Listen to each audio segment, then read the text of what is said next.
Welcome back.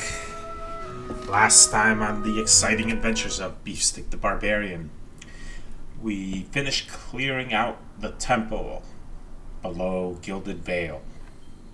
It was a really nasty fight with a bunch of Skolder there. Got the remains, confronted Wirton about him not telling me the complete truth.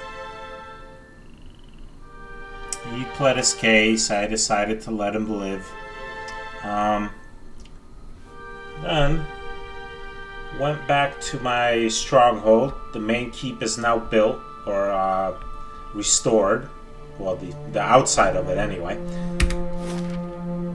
Started work on the is it the Western Barbican, and went off to Mad Hammer Bridge, and this is where I'm at now.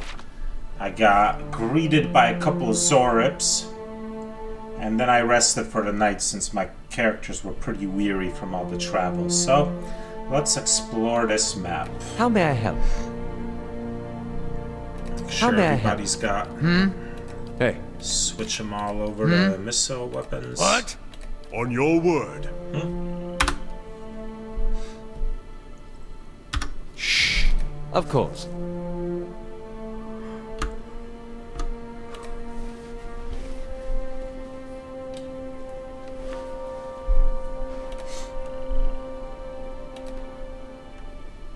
If I get through here, I suppose I can get to Defiance Bay. I think. Unless this bridge has been destroyed.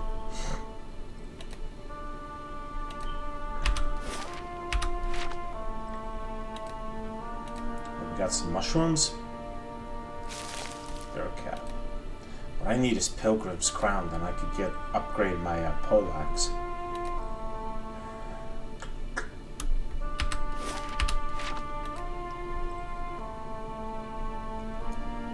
More Zorips.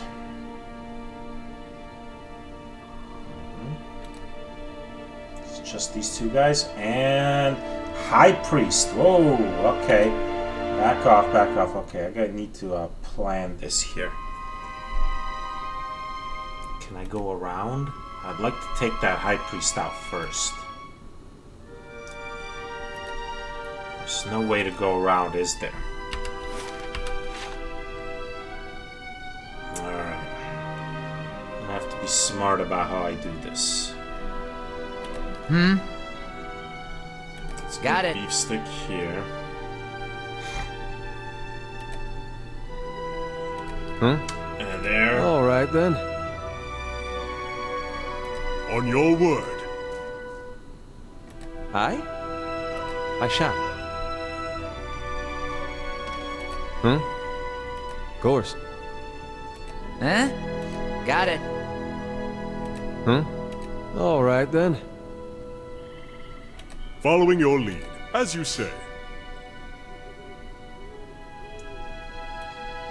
Yes. Indeed. But you can trust me. Okay. Forward. I'm gonna get noticed soon when I do this, so Yes? I need to do this move all at once. What?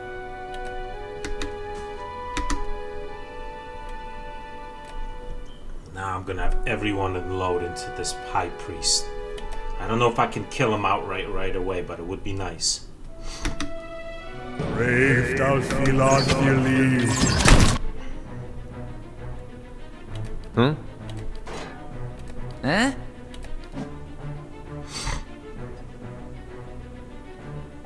Following your lead.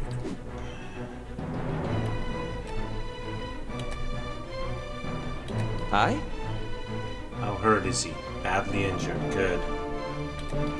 Take him down as quickly as possible. Hey.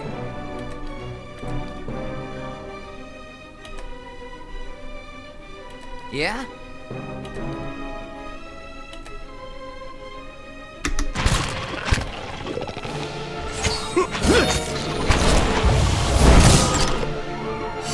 Crap. I didn't kill him before he got his spell off, but he's almost dead. Aye?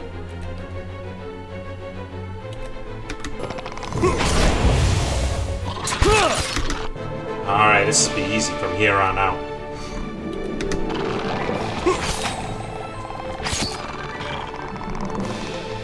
Once the priest died, his, whatever that circle he threw down was just collapsed. Hey. Huh? Following your lead.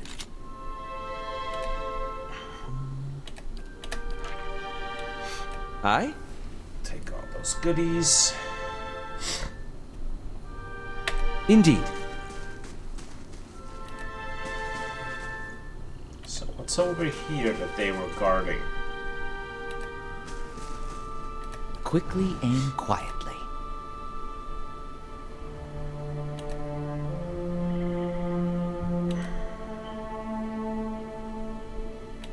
Not much so far besides some dead animals.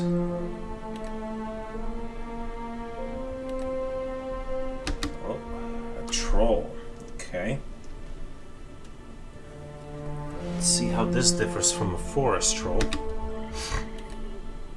Oh boy. 2 trolls. Alright. Wow.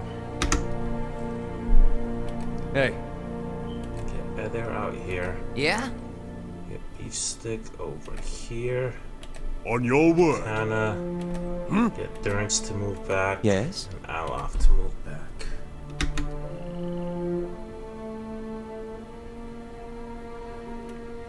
Yes? They're not very perceptive because I'm right near them. Alright, well, let's give this a shot. Brave shall be lost in the... Hmm? Huh?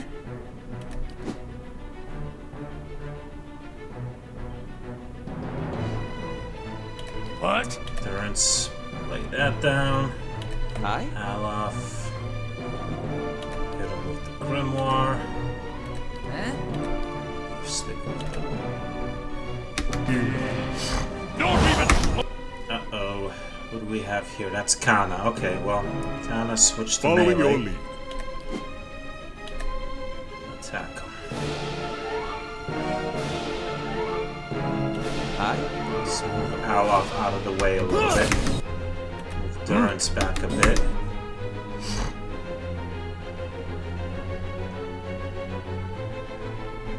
Yes? Alright. He still didn't even get the... you know what? I'm not gonna mess around. Let's go right for a powerful spell. And I'll have Durance lay down a healing circle. Lava. Crap, he's going right for my healer too. Will be on seek.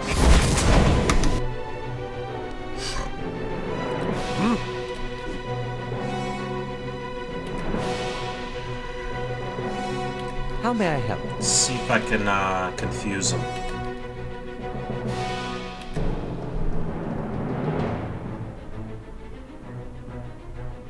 Yes?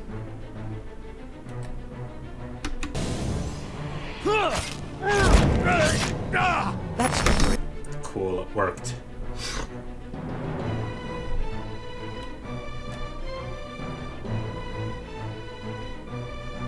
What? Durance lay down some spikes on the troll. Yes? Alof hit him with the grimoire.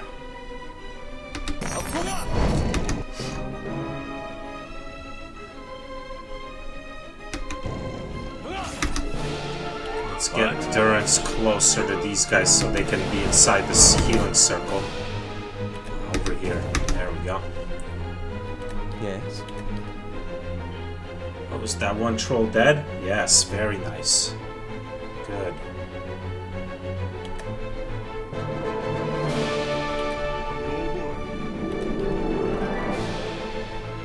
Actually, summon some skeletons.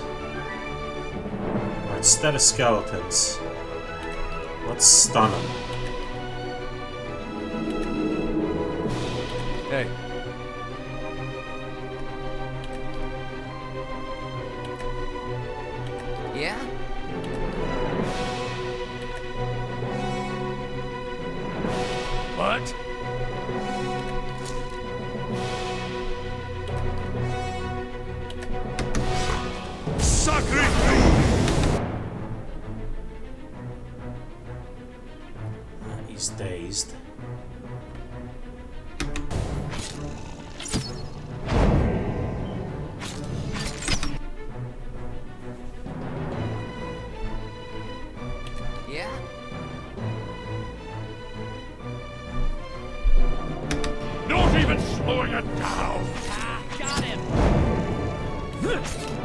if it makes you rest easier.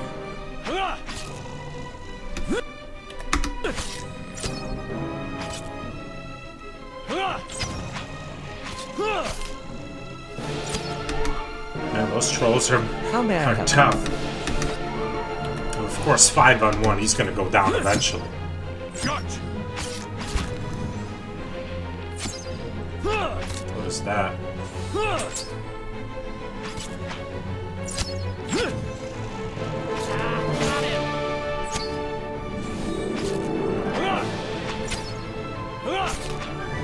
Finally! Alright. I? Hmm? Yeah? Following your lead. What? Hmm? Some troll skin. So those guys are definitely tougher than the forest How may I trolls, help? but manageable.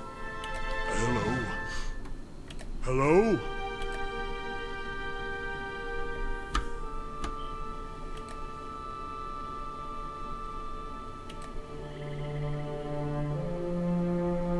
Zora.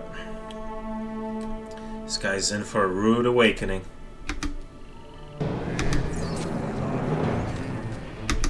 Is he a champion? Did he survive? Oh, it's a skirmisher. Okay. I? Yeah? Yes.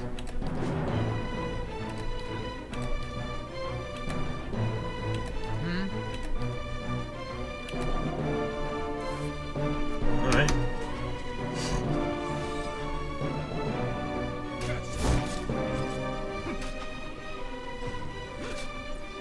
That's that.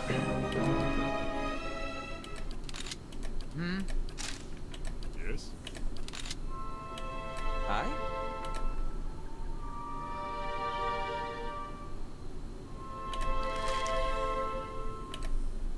Maggots squirm midst the deer's entrails. Hello? That's a pretty picture. Hello?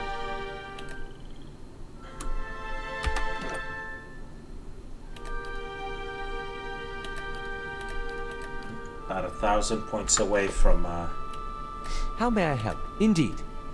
going up another level.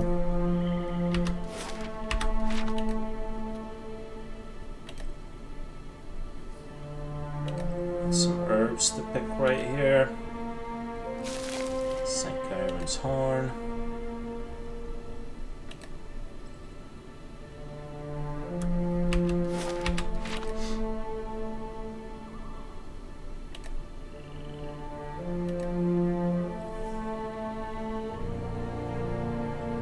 Who is this?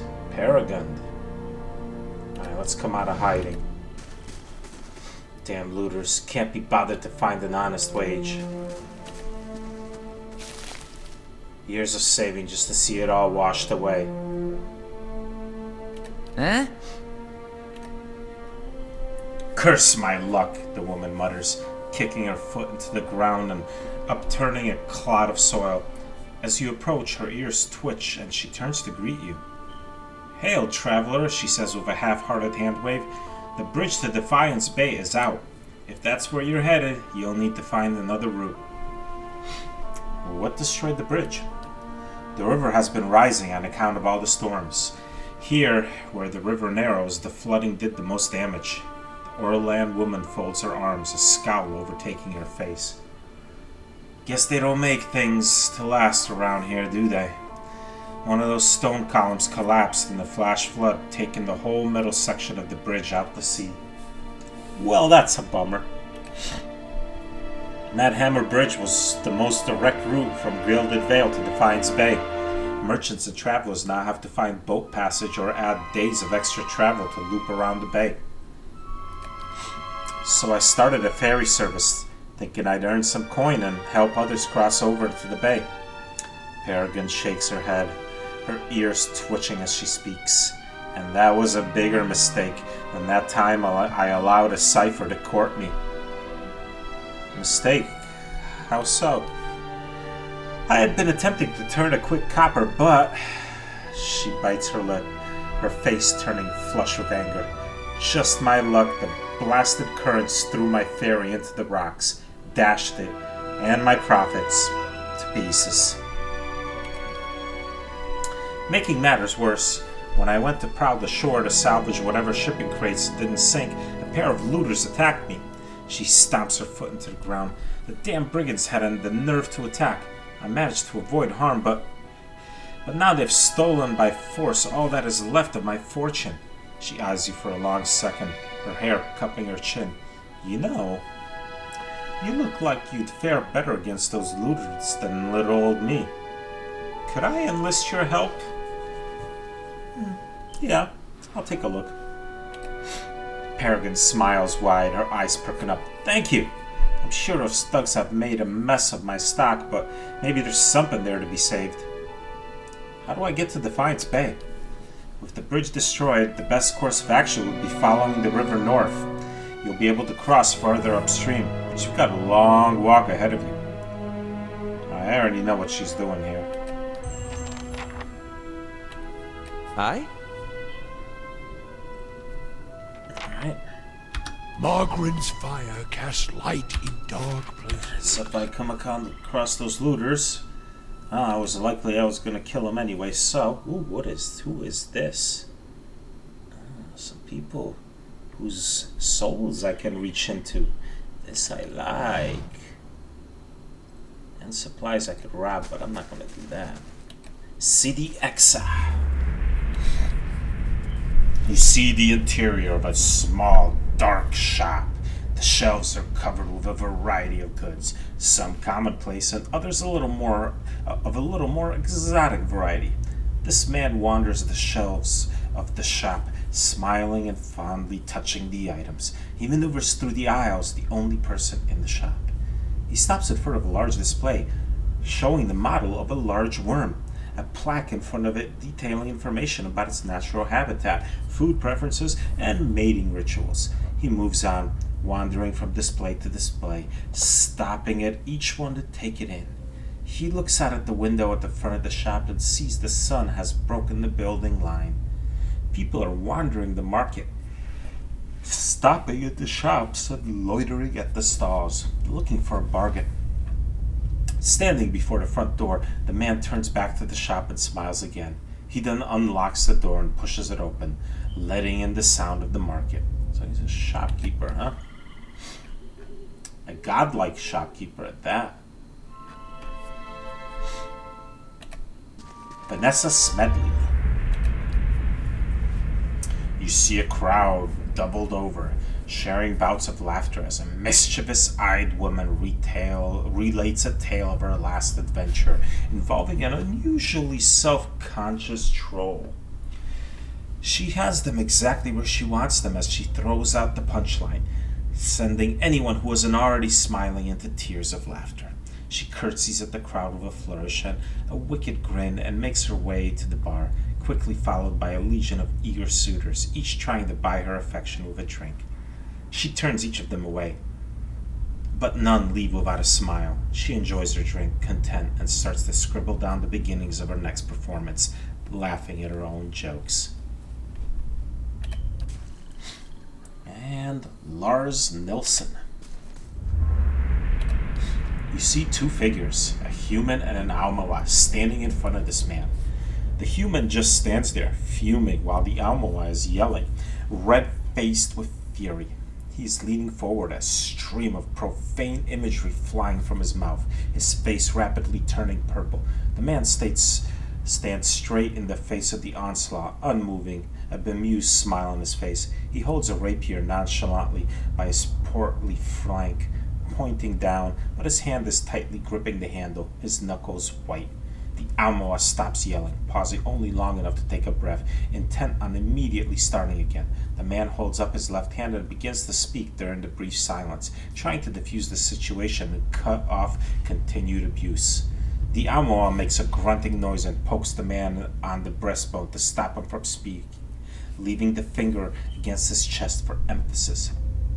The man with the rapier tilts his head down, looking at the finger resting against his chest, then looks back at the Almoa without moving his head. The Amoa realizes too late that he just crossed the line. The man grabs his hand, squeezing and twisting it. There is a loud cracking noise and the Amoa cries out. The man raises his rapier and punches the Amoa using the handle as added heft. There is a second crack as the Amoa collapses to the ground, unconscious, blood pouring from his nose. The second stranger looks up from his friend's limp body to see the tip of the rapier already pointed at him. A flat, unfriendly, and serious look on the face at the other end of it. He raises his hand in defeat and backs away, turning to run when he is far enough away to ensure he won't be caught. The man turns to leave, the smile slowly returning to his face. Okay. Not sure what that was all about, but alright. Argument of some sort. Margarin's fire casts light in dark places. Get some mushrooms. Scan bone.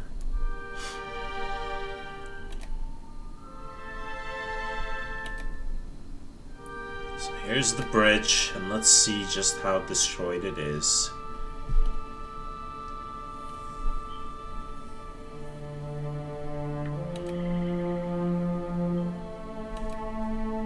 That over there?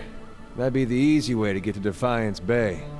Before the floods, anyway. Yeah, that bridge is out.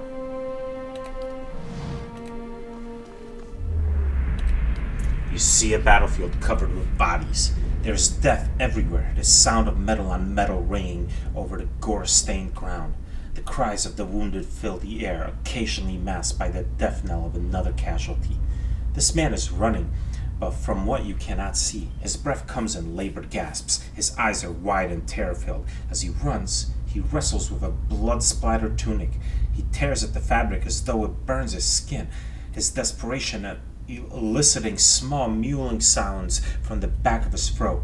His foot catches on an arm sticking out from a pile of bodies he's trying to maneuver around, and he spills forward, landing on a fallen soldier, looking into his dead eyes. The mewling increases in intensity as he scrambles backwards, trying to push himself off the body. His hand slips on blood-slicked armor and he topples to the side, landing on his back. He starts shaking his head, cheeks wet with terrified tears. He pushes himself to his knees and he surveys the field, eyes wide, breathing so quickly he's almost hyperventilating. Stumbling back into motion, his hand returns to the tunic, eyes swinging wildly about, surveying the carnage around him. His frantic fingers finally tear the tunic from his chest and he throws it to the ground, the sounds of battle still echoing in the ears as he flees. This man is running, but from what? How's this? The same? Yeah. It just... okay.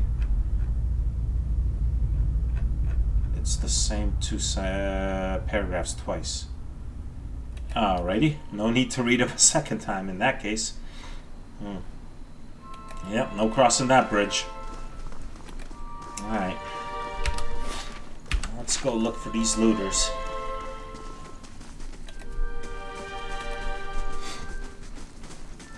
Margarin's fire casts light in dark places. Hey, Huh? I shot. And there's one of them. And he's in for a world of hurt.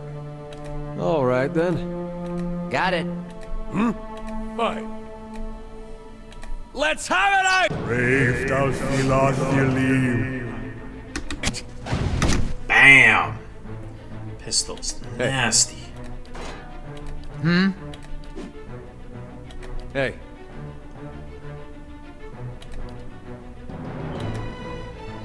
Yeah?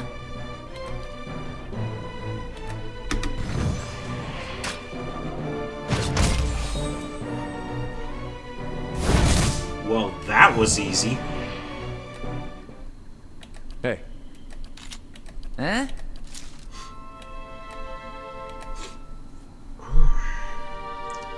Clothing, a bunch of stuff to sell off. Cool. I shot. I shall be quiet as a calm sea, Some blood which moss. is not very quiet.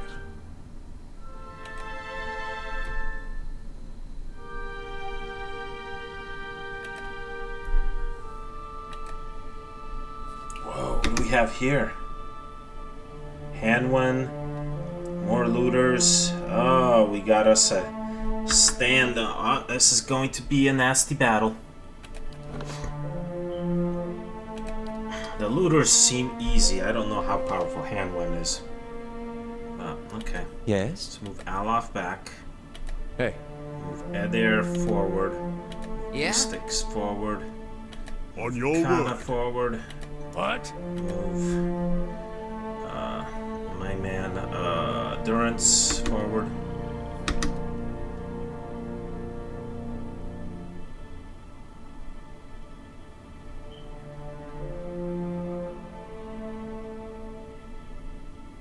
Hey.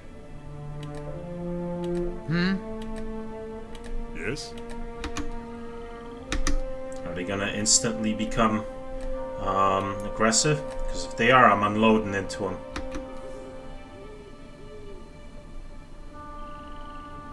Nope, not yet. Alright. Coming out of hiding, and I'm gonna talk. Hey. All right, then. Huh? Got it. Hey. Of course. Gathered around the soggy timbers of shipwreckage, men and women pick through the driftwood, snatching muddy silverware, moldy clothes, chipped pottery, and anything they can spot against the detritus.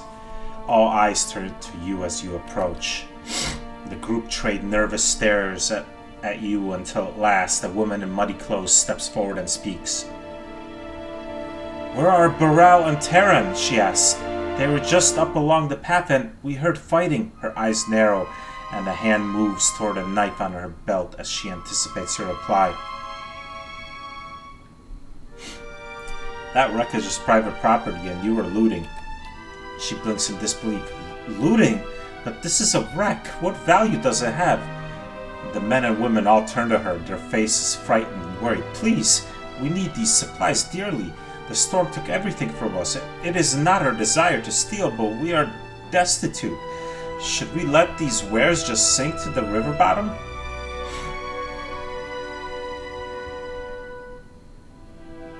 "Regardless of your need, you are still stealing from Paragon.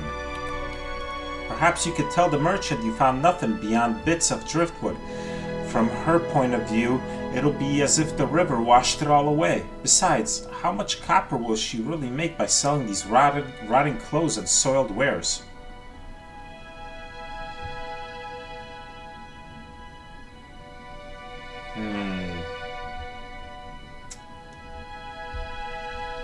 I'll see what I can do.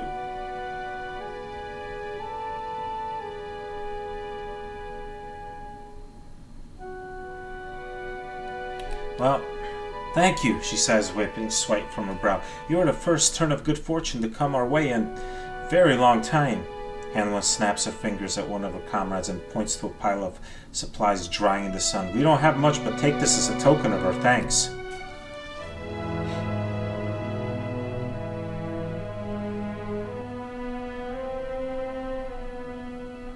Are they all gone? Alright. I don't know if I did the right thing there, but I gained a hermit's hat.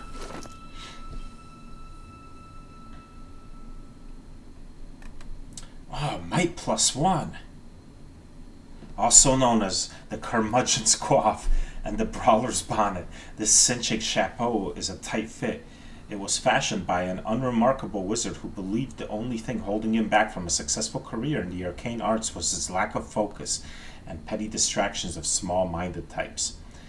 Infused with his misanthropic essence, this hat fulfilled his desire twofold. Folk no longer sought out his company, and spellcasting came more easily. Never married, he died alone. This floppy yellow hat sports a wide brim darkened by sweat stains. Gives +1 might, I like that. Bet it's nowhere near as stylish as my awesome hat, but certainly not. But +1 might is +1 might.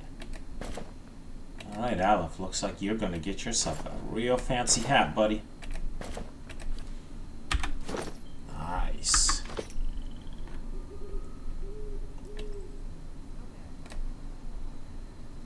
I shot. Alright, let's go back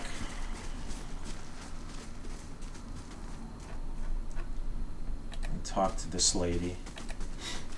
She probably won't be too happy. But... Alright, Paragon.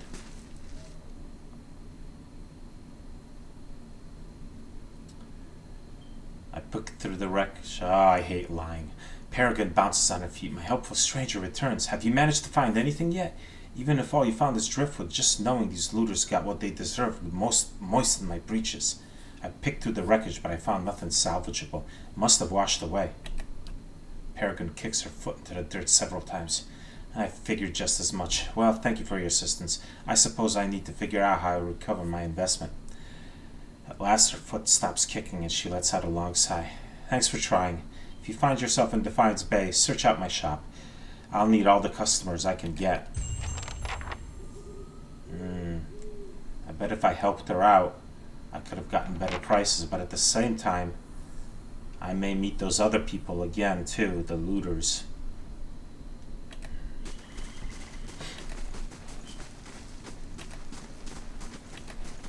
There is something to pick through here, though.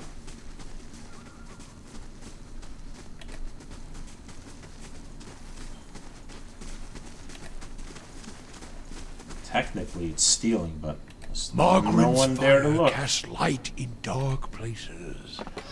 Oh, there's nothing here. Okay, then. Alright.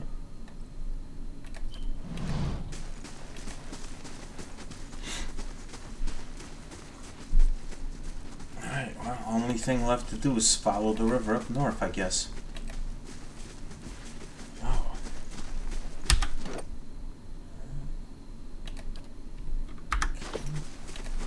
Got some experience out of that. Nowhere near enough to get me up a level, but closer and closer.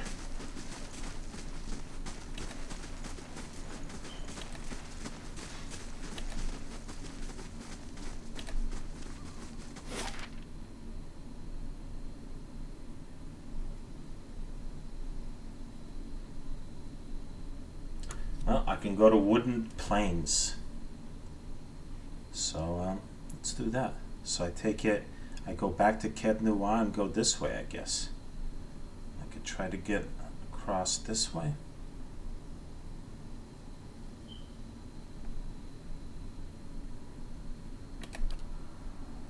One day, 22 hours. Wow.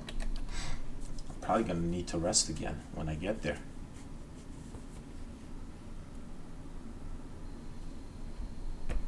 Yep. Instructions finished on the Barbican. How much money do I have? 235. Not enough to really start on anything else, unfortunately.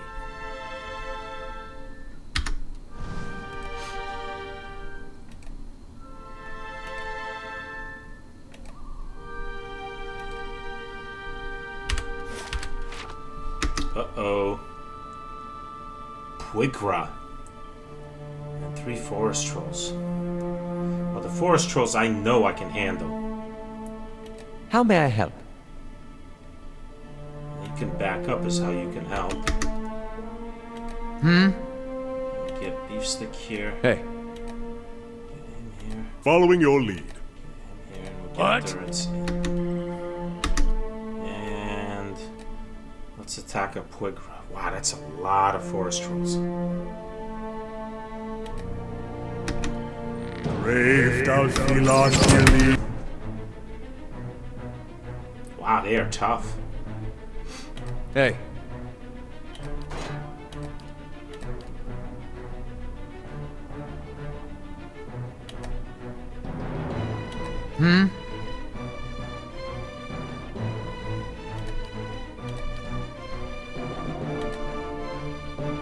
Yes? Fatigued. Damn. Alright. Well, I'm gonna need to rest anyway, so no point in holding spells back. Let's see if I can make some of these here enemies confused.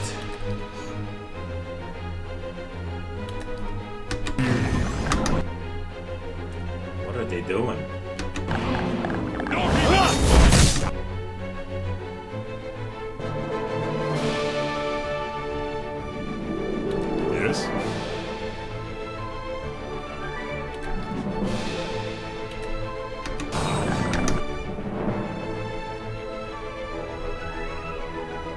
Hey, That's not very helpful. All right. Good. Those are confused. So let's see. I'll have beef stick attack this troll Yes? this way. hey.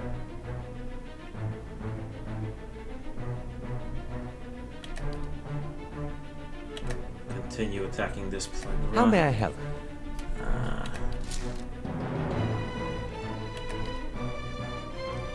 Hit this one with the grimoire.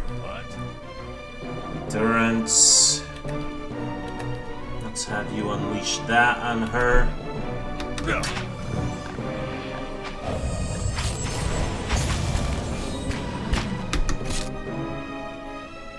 What?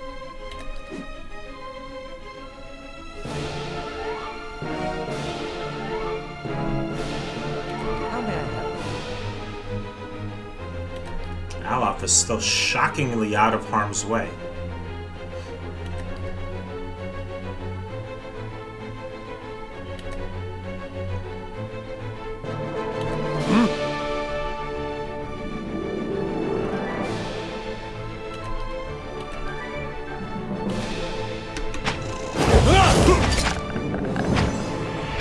Blast!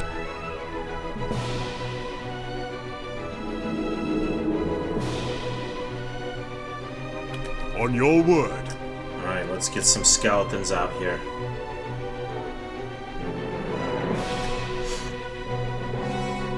Aye?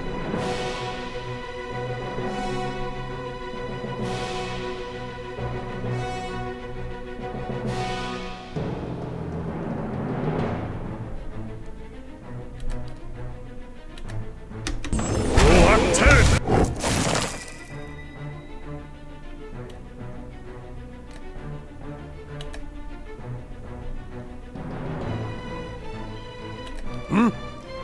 Let's lay down a healing circle. How may I help? Some more missiles.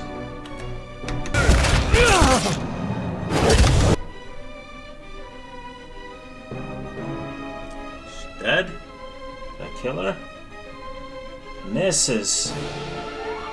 Ah, Jesus, man. Still near death. What does that mean? Infestation of maggots. 10 damage by percentage of endurance lost up. Oh my goodness.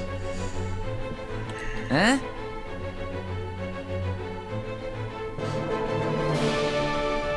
Hey.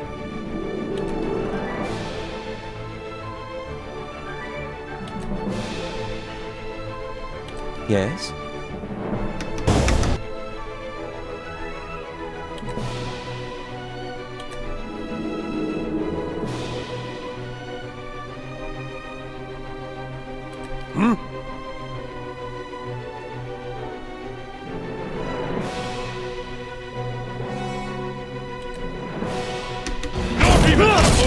Ah, finally she drops dead. How may I help?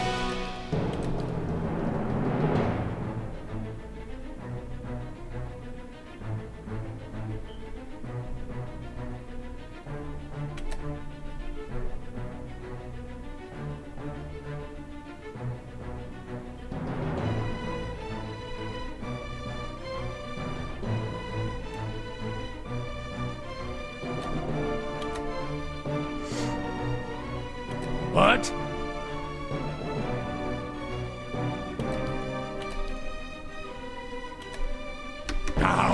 That's not very helpful. That troll's almost dead.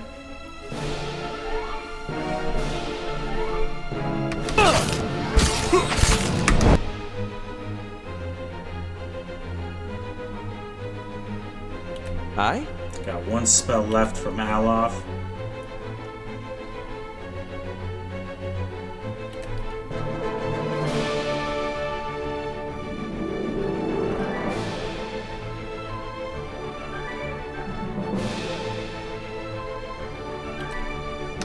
Our father will be on...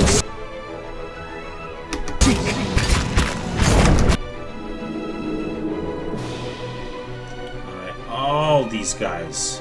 No, not Durance. Durance is doing fine what he's doing there. Let's try this again. All these guys. Attack that. Well, maybe these two skeletons I'll leave on this forest troll. It's keeping him busy, which is fine by me.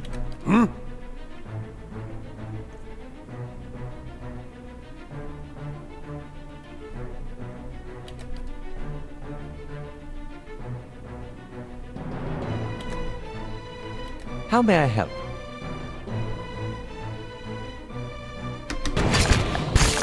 No! Not even now!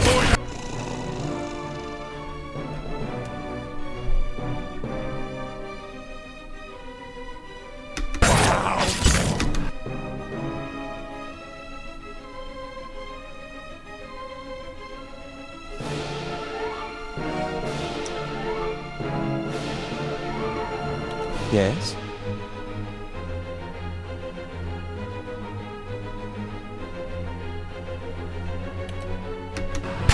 Putting us down!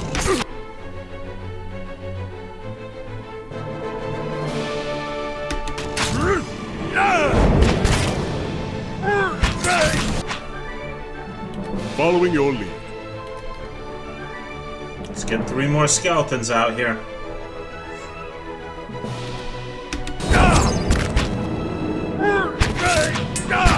Stand! Alright, this Quickler is almost dead.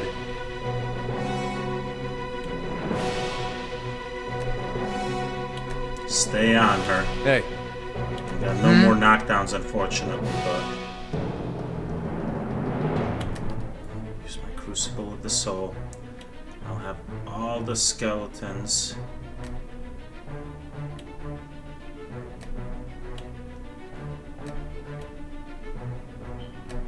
Attack this troll. How may I help?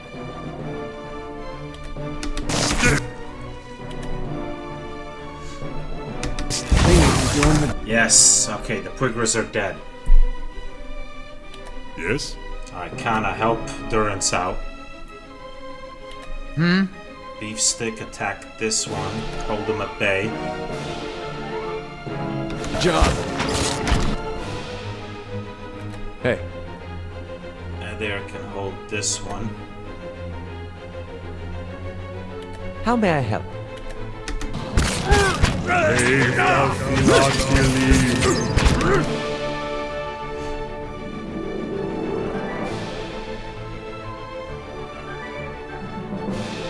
I'll send one skeleton over to help with this one.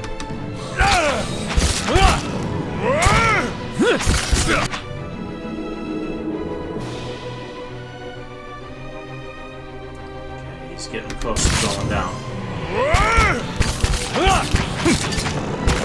Uh-oh, Alaf, get out of there. Good, good. Very nice.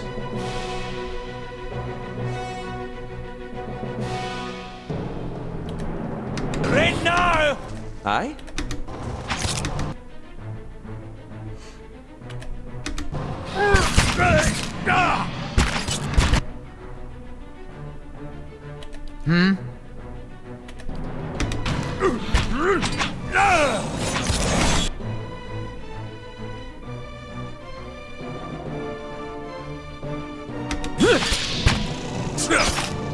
Try it again, you caitiffs! On your word.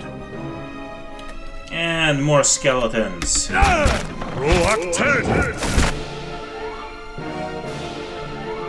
How may I help?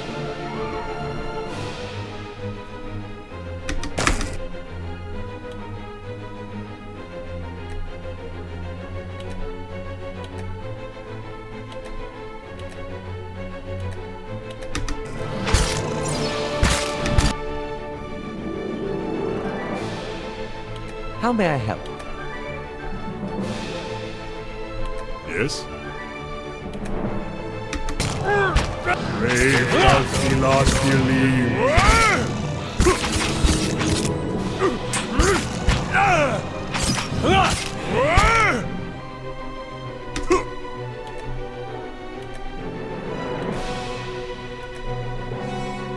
Yeah?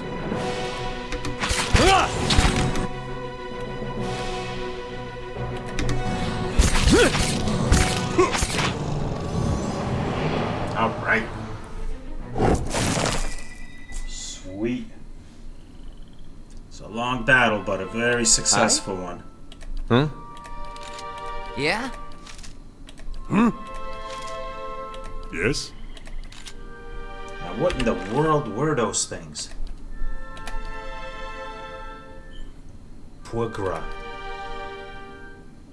Whoa. Is that sort of like a dryad or something?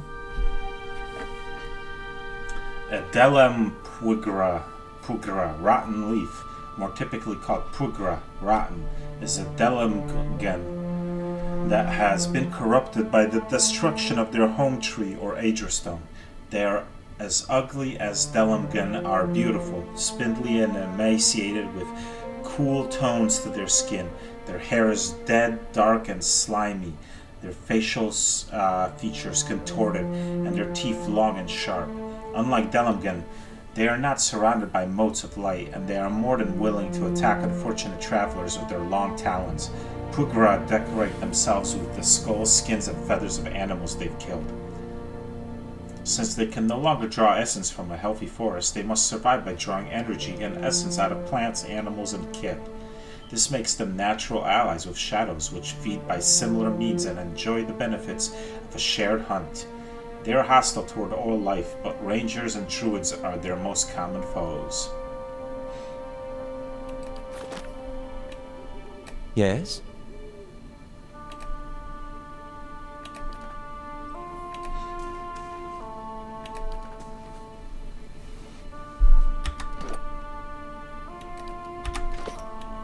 Yes? Alright. Yeah, I would build some more stuff if I could afford it. But I can't. I need to go somewhere to sell off some stuff. Next thing I'm gonna do probably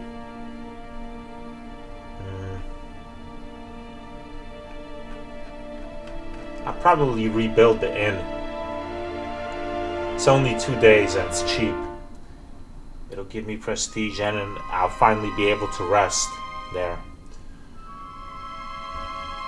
Alright. Yes? Alright, let's camp.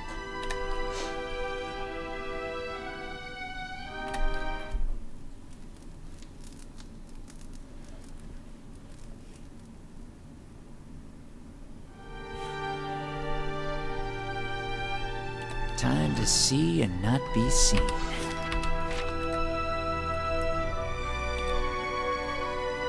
I don't think there's any way to sneak top. No, those rocks go all the way.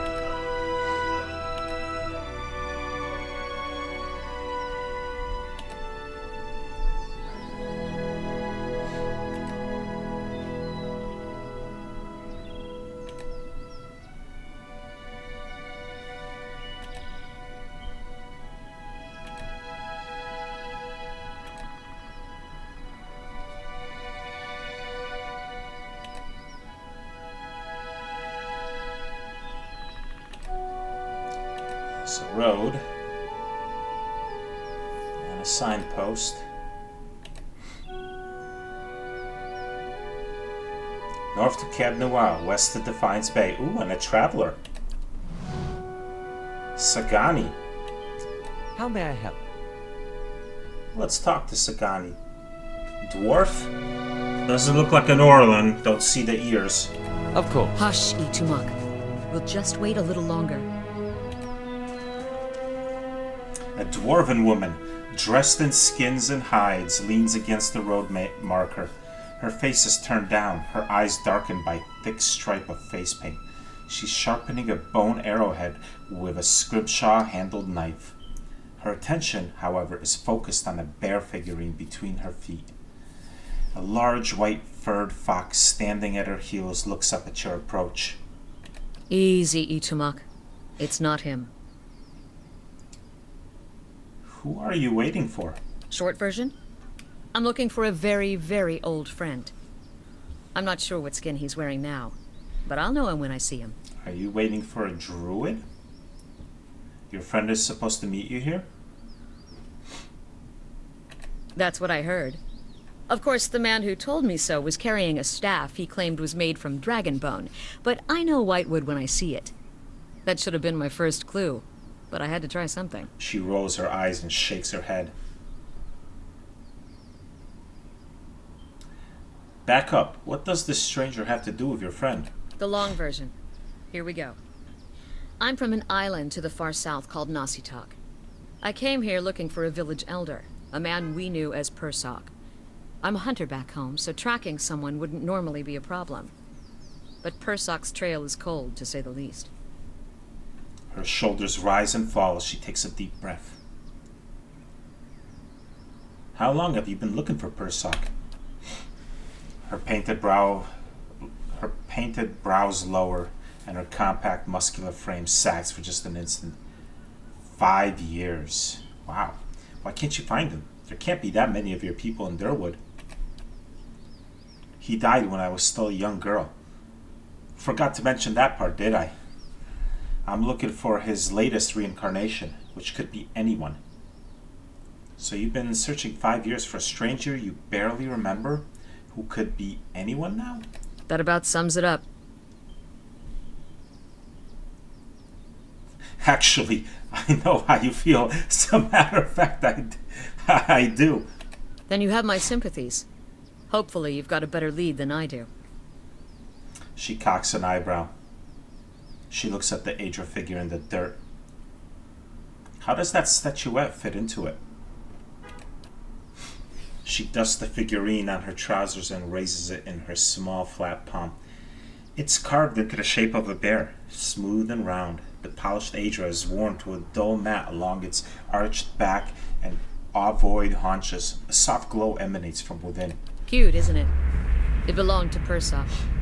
Before he returned to the wheel, he left a splinter of his soul in it. Something to help us find him later. As she holds it out to you, you feel wisps of sensation. Not quite memories, but traces of someone. When I left Nasitak, it was completely dark inside. But as I've gotten closer to Persok, it's glowed steadily brighter. Since I've reached the Deerwood, however, it's gotten hard to read.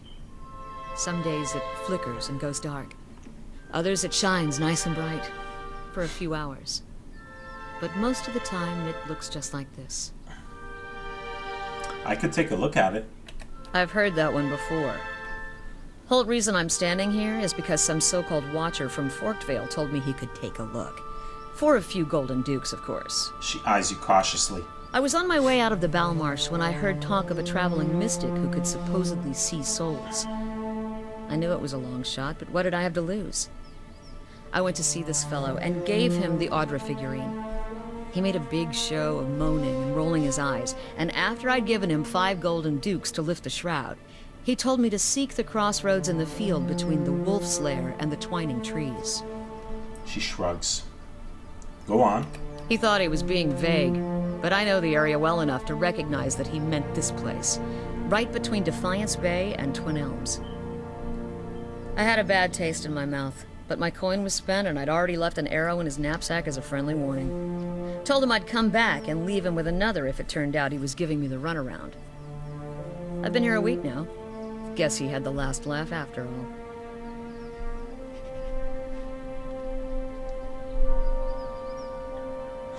You could still go after the false watcher. She swats at the air. I was mostly trying to scare him. I wouldn't really kill a man over a few gold pieces. I don't have much use for coin anyway. Besides, knowing his type, he's cleared out of town by now and spent whatever he made. May I see the figurine? Why?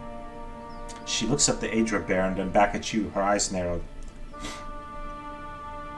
I'm a real watcher. You expect me to believe that? After the story I just told you? She chuckles.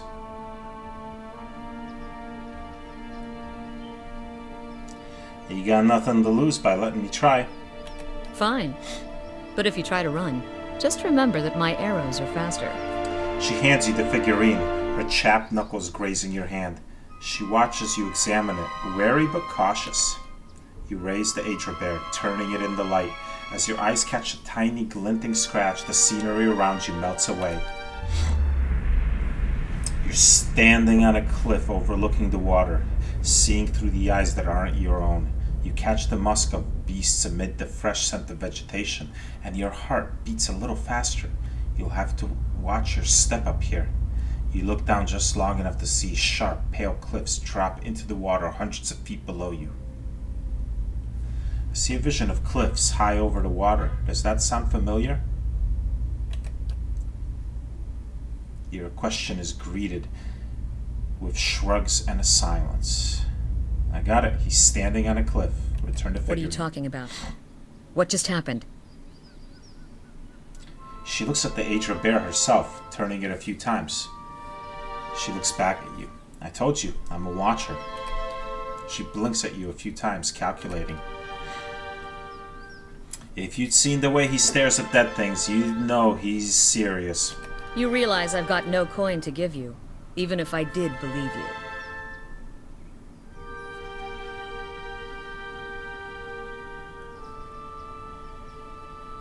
Come with me. I've got other business in the area, and we can look for Persock on the way.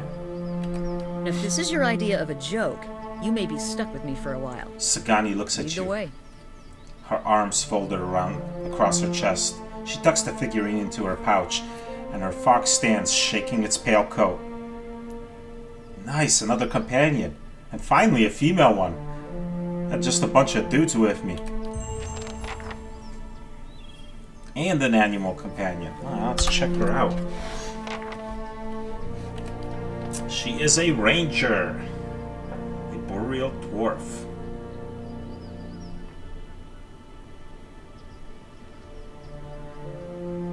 Okay. She's tough to dominate or,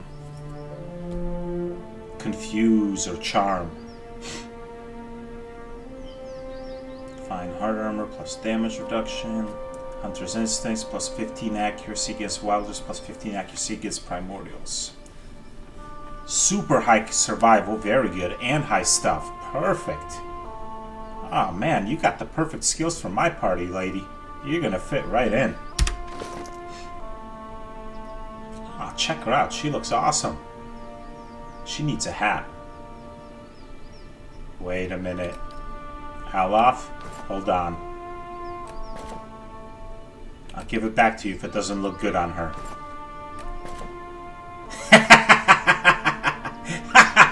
Oh, that is too awesome. Oh, she is keeping that hat. Sorry, Aleph, you're getting back the chainmail cough. Holy smokes. That is styling. We gotta change the color pattern now. Oh my goodness. Oh boy. Oh, look at that. Yes. I'm gonna pimp this hat out.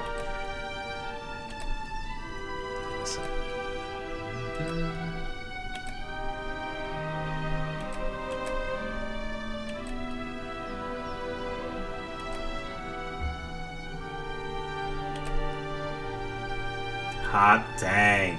Check that out. Hold on, let's see.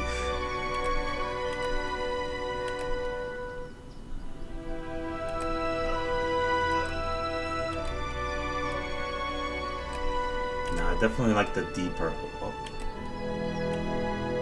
Too dark.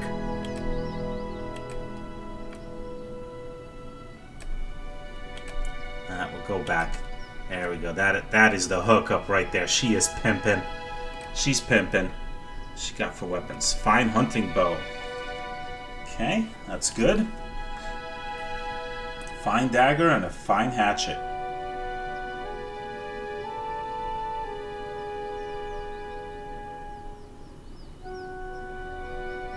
Well, you know what, lady? You're about to have two fine hatchets. Dual hatchet style. Really, statistically, the hatchet and the dagger are identical. Same damage type, same speed, same interrupt. Oh no, Fine Dagger is accurate and fine. Hatchet is interfering and fine. Okay. Sweet. She is pimpin'. Yes? Alright, I reckon this is a perfect place to leave off. Just met us a companion. Oh, I should talk to her. First, I'll talk to her before I save and leave off.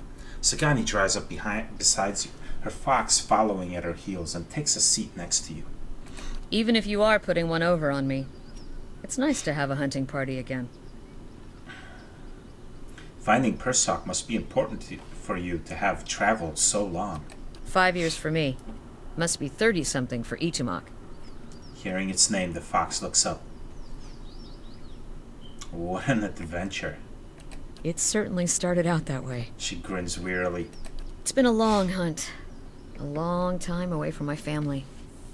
Before, I'd crossed the tundra of Nasitok following caribou herds. I didn't want to leave Kalu and our children, but I was eager to visit lands my people rarely do.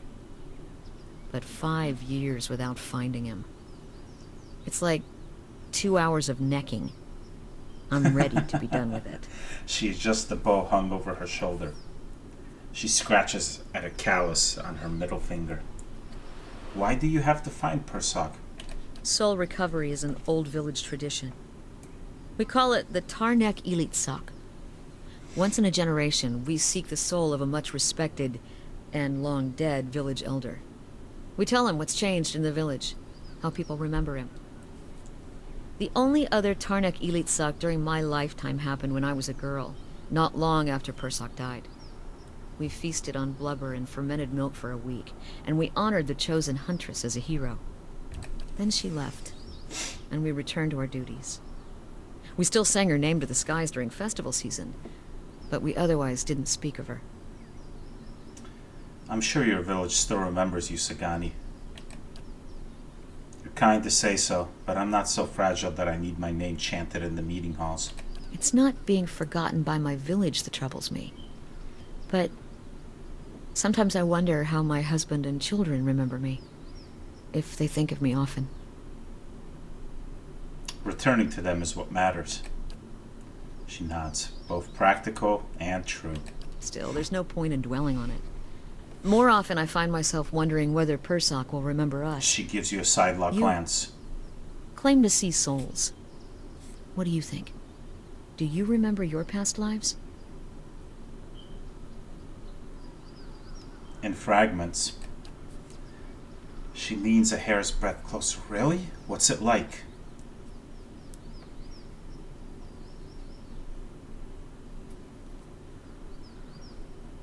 It's strange. Feels like I'm going crazy most of the time. Uncomfortable. I just as soon not remember any of it. Frustrating. I only wish I knew more. I've been learning a lot about myself. Parts I like, there's parts and parts I don't. Makes me wonder what Persoc remembers about our village. Or if a turn at the wheel has yanked the details out of his mind like it does for most of us. Has your village changed much since his time? Masuk is probably much the same as it was 100 years ago. We live between tundra and frozen forests, and the land takes as much as it gives. But our hardships bring us together.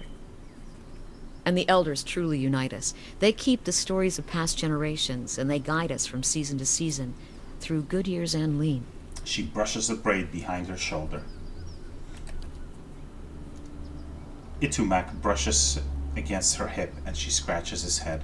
Recently, there have been a lot of good years. My aunts say we've had few clashes with neighboring villages thanks to the hunting territories that Persoc helped establish. In bad years, we rely on trade with the merchants that pass our shores. We exchange walrus tusks and seal pelts for grains that last us the hard winters. Persoc brokered a lot of those agreements too. She holds up the bear figurine. He got this from one of the Almoa ships that used to trade with us. Sounds like Persoc did a lot for you people. That's what I'm supposed to remind him. She shoves the age of a bear back into her caribou skin pack. Sounds like you're on a hunt of your own, though. You feeling the thrill of the chase, or ready for this to be over?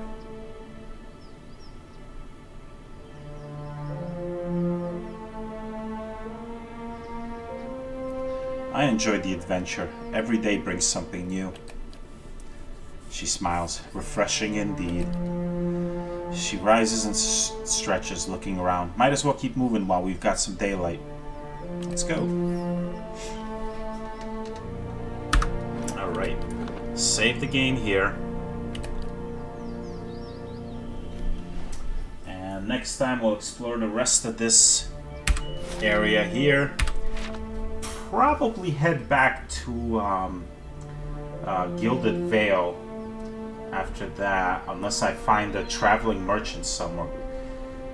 I can't think of any merchants closer than that, because I need to sell off some stuff and get money so I can start upgrading more of my keep. So we'll do that next time.